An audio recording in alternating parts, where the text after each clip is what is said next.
தான் வாய் திறந்தால் எடப்பாடி பழனிசாமி திகார் சிறைக்குத்தான் செல்ல வேண்டும் என்று முன்னாள் முதல்வரும் அதிமுக முன்னாள் ஒருங்கிணைப்பாளருமான ஓ பன்னீர்செல்வம் தெரிவித்துள்ளார்.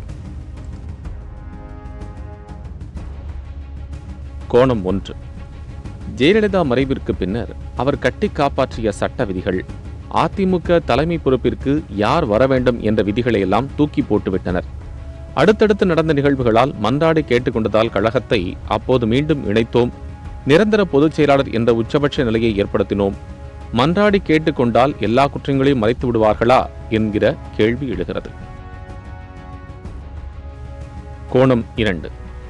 துணை முதலமைச்சர் பதவி, முக்கிய இலாக்காக்களை வாங்காமலேயே ஓ பன்னீர்செல்வம் கட்சியை இணைத்திருந்தால் அது கட்சியின் நலனாகவே கருதப்பட்டிருக்கும். ஆனால் பதவிகளை பெற்றுக்கொண்டு இணைந்துவிட்டு தற்போது பொதுச் செயலாளர் பதவியினால் வந்த சண்டைதானே இவ்வளவு பேச்சுக்கும் காரணமாக இருக்கிறது. பதவியை மையமாக வைத்துதான் ஓபிஎஸ் இணைப்பையே நடத்தினார் என்கிறார்கள் இபிஎஸ்ஸின் ஆதரவாளர்கள். கோணம் 3. நான் சில விஷயங்களை அவிழ்த்துவிட்டால் எடப்பாடி பழனிசாமி திகாருக்கு சென்று விடுவார். சில விஷயங்கள் அரசாங்க ரகசியம் என்பதால் அமைதியாக விட்டுவிட்டேன். முதல்வராக என் கையெழுத்தில்லாமல் ஒரு கோப்பும் சென்றதில்லை என்று அதிமுக பொதுக்குழு நடந்த அன்று ஓ பன்னீர்செல்வம் பேசியிருக்கிறாரே, அந்த ரகசியங்களை எடப்பாடி சொல்வாரா? அப்படி என்ன டீலிங் நடைபெற்றது என்று திமுக அமைப்பு செயலாளர் RS பாரதி கேள்வி எழுப்பியிருக்கிறார்.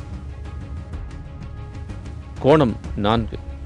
தான் வாயை திறந்தால் எடப்பாடி திகார் சிறைக்கு செல்வார் என்று கூறுவது எடப்பாடியை மிரட்டவா, அல்லது உண்மையிலேயே எடப்பாடியின் அத்தகைய குற்றங்களை ஓபிஎஸ் அறிந்திருக்கிறாரா என்கிற கேள்வி எழுகிறது. குற்றம் செய்வதைப் போலவே குற்றத்திற்கு உடந்தையாக இருந்து மறைப்பதும் குற்றம்தான் என்பதை முன்னாள் முதலமைச்சர் ஓபிஎஸ் அறியாமல் பேசுவது வியப்பாக இருக்கிறது என்கிறார்கள் மூத்த வழக்கறிஞர்கள். கோணம் 5. ஓபிஎஸ் இப்படி கூறியதன் மூலம் எடப்பாடி மீதான வழக்கு விசாரணை எது நடைபெற்றாலும் இவரையும் அழைத்து விசாரிக்க விசாரணை அமைப்புகளுக்கு ஒரு வாய்ப்பு கிடைத்திருக்கிறது என்கிறார்கள் விசாரணை முகமை தரப்பினர். ஆனால் மத்தியில் இருக்கும் பாஜக தனக்கு ஆதரவாக இருப்பதால் தான் ஓபிஎஸ் இப்படியெல்லாம் பேசி பாஜக பக்கம் எடப்பாடியையும் இழுக்க முயற்சிக்கிறார் என்கிறார்கள் அரசியல் வல்லுநர்கள்.